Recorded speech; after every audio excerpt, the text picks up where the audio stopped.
let's take a look at Dave & Buster's stock. All right, let's get into it. That's razor thin. Razor I don't like slim. that. That's like hospital numbers. We've already uncovered so much more about this business. We're getting better at understanding investing. We're getting better at understanding business. But just think about that for a second. How much we just uncovered with just a modicum of work. From flankinvesting.com, this is Money Grooves, the show for intelligent investors. I'm David. And I'm Elliot. And last weekend, we went to Dave & Buster's. Hell yeah, we did. Completely out of the blue. Our spouses they said they didn't want to go sit down somewhere, but they wanted to go out and be social. Which for lazy people like me and David is really not an ideal situation. Yeah. I just want to sit around. Yeah. But while we were there, we realized that Dave & Buster's is a public company. Right. And as flankers, what we do is we observe the world around us. We don't try to find, there's plenty of, just in this room right now, I'm sure there are a dozen things that I could invest in that are probably buys that I just have to do my research on. If you wanted to throw some money my way too, that would be fine. Yeah, I'll invest in you. Yeah. Invest in my well-being. Yeah. But that is the whole purpose of what we do as investors, as what we do as flankers. We observe the world around us. We look for something that we're seeing that no one else is seeing. So let's take a look at Dave & Buster's stock. All right, let's get into it. All right, so just taking a quick look. Oh, and by the way, this is unscripted. I haven't prepared any research. I'm just looking at this company for the first time. I think one of the questions we get commonly is, how do you do this without any sort of, I have a lot of stuff prepared normally when I shoot. So in today's episode, you're going to see exactly how I would do a first take on a company. So the first thing I'd look at, I don't really care about stock price. That doesn't tell me much about anything, but I do look at price action. It's down 41%. I like to see that. I don't like to buy things at all-time highs. Right. And you can see that this company actually peaked like right before the tariff stuff happened, and then it's had a really hard summer. As a millennial who has been to Dave & Buster's many times, I am shocked that the peak was this recent. Yeah. I figured it would have been back when I was like 16 going to Dave & Buster's. Right. Yeah. Yeah. So it's currently expensive. So then the next thing I look at what their market cap is. So $677 million. That's actually less than I thought it'd be. I thought it'd be at least $1 billion company. I look at the PE ratio, so 70. That's high. That is high. I'm guessing, without me looking down, I'm guessing that their income has shrunk. Their net income has shrunk, which is dragging down this PE. Right. Sure. It's price to earnings ratio. Earnings goes down, then that number gets bigger. Right. So, but then the other things I look at, so price to sales 0.32. That's pretty good. Like that number being lower is better. That definitely means they're having an issue. There's something going on. That's my immediate thing I'm seeing right now is there's something going on between revenue and net income. Yeah. And then gross profit margin is beautiful, 85%. Yeah. Wow. Yeah. And then operating margin does get pretty slim at 7.17. For a food and bev company or in-person entertainment, I don't really know what you'd call these guys. Sure. I guess a combo. That is kind of slim, and then net profit margin is 0.46. That's razor thin. I don't like slim. that. That's like hospital numbers. Yeah, and then revenue growth is going down. EPS growth, and there it is. Wow. EPS growth is going down. We'll see that on net income. But that tells us a lot right there. And then I check their current ratio. That's a quick way to see if they're going to be able to pay their bills over the short term. It's current assets minus current liabilities. A little bit more advanced, but yeah. And then, oh God, they have more debt than their market cap. Oh wow. I don't like to see that. They have a lot of debt. Yeah. Yeah, that's oh no, Dave & Buster's. Dave & Buster's. Buster. Dave, you got a spending problem. All right, let's take a look. Let's see. So revenue tells a decent story. Kind of. So over the 9-year, we've seen a compounded annual growth rate of 10%, 9.5. The number we're looking for, and if you take the course on flankinvesting.com/learn, you'll know that we want these numbers to all be 10% or higher, or higher, right? Sure. I want it to be infinity, But what this is, well, I guess Elliot, what is this telling you with the 9-year, 5-year, 1-year CAGR? So it looks to me over the course of the last 9 years, they've had okay growth. 5 years, they've had some really, really steady growth, 20%. Last year has not been great, but not terrible either. Yeah. A little bit of a loss. And this is why I love investing, is because you're connecting the real world Right. to the actual financial picture. Right. we all know in 2020. Yeah, check out that Q4 2020. Yeah, and it's because Ooh. Dave & Buster's probably was shut down everywhere. Yep. I'm surprised they even had $436 million in revenue in 2020. Is that online deliveries, right? Right. Were they taking games to people's house, like to the sidewalk outside people's houses? Arcade games to go. The mobile arcade outdoors on a trailer. Yeah, that's a good business idea. Hey, yeah. What's surprising to me looking at this is that they really did have a pretty sizable bounce back. The scale on the side is a $500 million on the side. So pre-pandemic, their high was just under 1.5. Post-pandemic, we're up over 2. Yeah. It's really not that really pretty good for the bounce back. Yeah. What I'm also seeing is before the pandemic, I love to see these steady increases in revenue. Yeah. You know. Yeah. And then just the pandemic just disrupted things. They came screaming back. And now their story from 2023 onwards kind of been all over the place. Kind of been a little stagnant. Now, pause. Trending down. Just think about everything we just uncovered with that 2-minute long look at the company. Compare that to how most of your friends invest. They probably just look at the price action and maybe 2 or 3 other metrics. We've already uncovered so much more about this business. We're getting better at understanding investing. We're getting better at understanding business. Yeah. We're trying to make a story. You know, there's tons of fallacies, things we have to check and do a lot more research as we go through. But just think about that for a second. How much we just uncovered with just a modicum of work. So on that though, there it is. There it is. Net income is shrinking at a concerning in the past few quarters. Yeah, that's scary. Wow. And then this makes this price to earnings spike. That makes sense because this number got so small. Mm-hmm. You know, it's hard. It's your PE ratio is going to spike when your earnings are low to non-existent. Yeah. And they used to pay a dividend, and then it looks like that our last data there is from 2019. So it looks like they stopped paying a dividend. And then shares outstanding is going down, so they are buying back shares. That's a good thing to see. However, I would rather them focus on getting that freaking net income up. Yeah. The next stage in my research is I'm going to the annual report. Okay, let's go. Okay, so we got Dave & Buster's annual report pulled up. And my favorite section is Item 1, Section 1, Business. So they have 232 venues. Wow. I'd want to know how much that's growing. You know, and what their plan is to grow. You know, it's a simple business, right? They own in-person entertainments, food and stuff. The more locations they have that are profitable, the better the business will do. Right. It's a really simple business. We like simple businesses. And each store offers full menu, entrees, appetizers, complete selection of alcoholic, non-alcoholic beverages, extensive assortment of entertainment attractions centered around playing games, watching live sports, and other televised events. Cool. The company also has 61 Main Event stores in 22 states across the United States. Main Event offers food, drinks, entertainment, bowling, laser tag, arcade games, virtual reality, making a per place for families to connect with memories. So they not only have the more recognizable Dave & Buster's, but they also have 61 Main Event stores. Yeah, I haven't heard of these guys. I've never heard of these either. But they're also owned by Dave & Buster's. But good. I mean, Sorry, we're making a podcast, not just talking about. It's interesting. It's interesting for me and good to know that there is more than one brand, right? So in addition to Dave & Buster's as a growth vector and as a way that their brand can expand and make money, they also have another brand, Main Event, which very similar conceptually, which is good because they presumably know what they're doing. Yeah. Although numbers would say maybe not lately, but they presumably know what they're doing, which is good. It's not something completely different.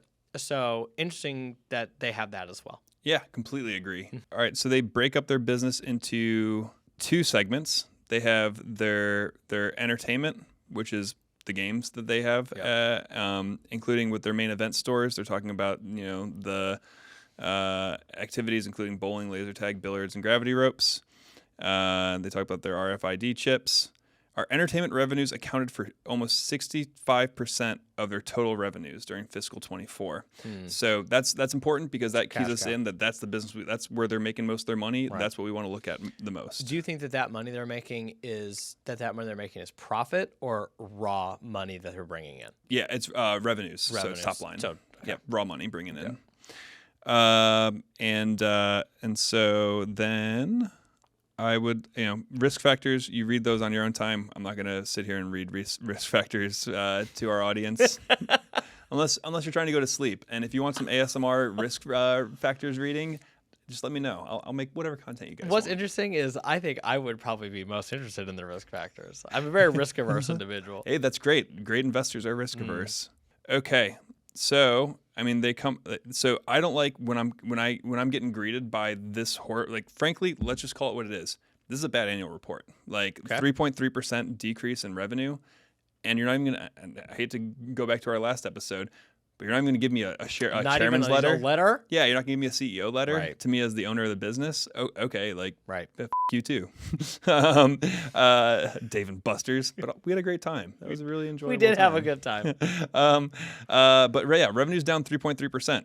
Okay, tell me why. Like your job when I'm reading your annual report is you should be able to tell me why that happened and how you're gonna make sure it doesn't happen again in the future.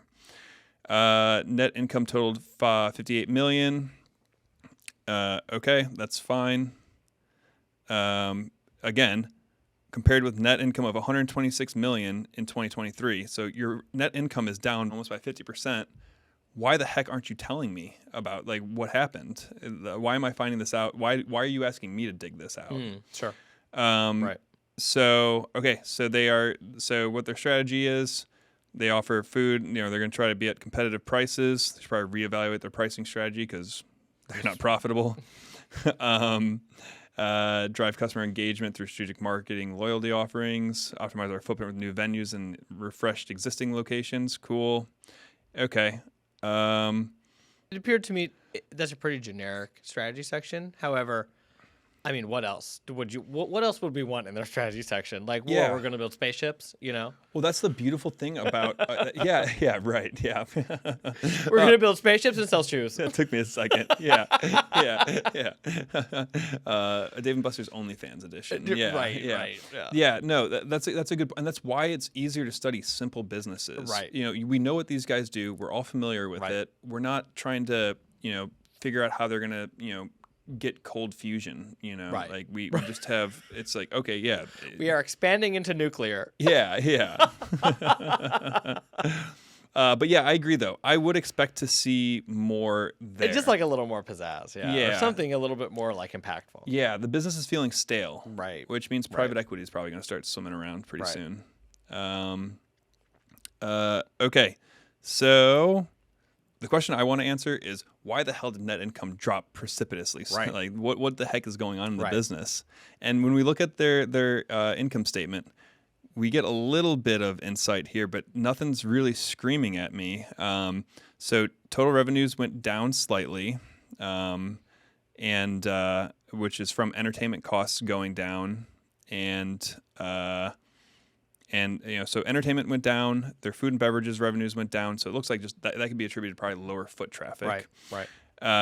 Their cost of entertainment was less, and then their food and beverage costs went down as a percent of their total revenue. Yep. So that's a good thing. And then we saw that the operating, payroll, and benefits, that became a larger line item that represents 24.5%.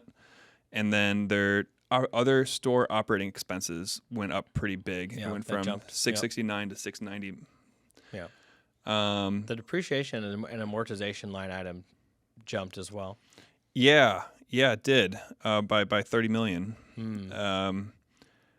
But that doesn't cut. To me, that still doesn't explain why we went from 126 to 58.3. These all seem like relatively small drops. So 127, 18 operating costs. Yeah, so I guess it could just be attributed to their operating costs just went up. Yeah. And we don't have a the next thing I would look for is management's discussion of give me a reason why. There we go. Management's discussion of analysis of financial. So, all right, yep, they talked about revenue going down. Comparable same stores decreased 7.2%. So that's why so same store sales went down 7.2%. Yeah, I would expect them to give me more of an explanation as to what happened here. So after reviewing those numbers, David, looking through the report, we're not seeing a whole lot of explanation as to what has gone on and what has driven this loss. So what are your takeaways from looking at this? I don't know what's going on. Yeah, right. Like the annual report is what should tell me what's going on. Yeah. And the fact that I'm having to dig so much for it, I don't like that. I mean, for me, looking at this, given that the annual report had some numbers in it, had some statements, that's good. I would probably read through the risks and see if they mention anything that's non-apparent, or like boilerplate risks. I'd probably take a look at that. But I'd also go to the news, to be honest with you, and see and say, oh wow, what did journalists have to say about this? What does the industry have to say about this? Yeah, or Flank. Like Flank. There's actually no discussion on Flank, but that is a place to go if you wanted to start a conversation. You would have a lot of financial nerds, including myself, right, jump all over those questions. Right. Yeah. I'm sure with a little bit of Googling, we could get a better answer. I like to try to figure it out for myself before I look at what the analysts are saying. And so I actually think this is where Flank does a better job of showing these results then. So let's actually look at like what what Flank's telling us. So yeah, we really saw that, operating income went down, operating expenses went up slightly. It's still gross profit margin is, like we saw, was really good. Yeah, their margins went down. It's lower foot. It has to be lower foot traffic. There's really no better explanation. Nothing went up. They didn't have any major expenses. They're kind of business as usual, yet their revenue is going down. So lower utilization would be, I guess, a more abstract term. Yeah. It's weird to see. All right, let's do a quick Google search. Let's see. Significant drop in flat revenue, missing analyst expectations. Yeah. Okay. So it went down because they're getting lower traffic. They had a bad quarter. They had the business is trending in the wrong direction.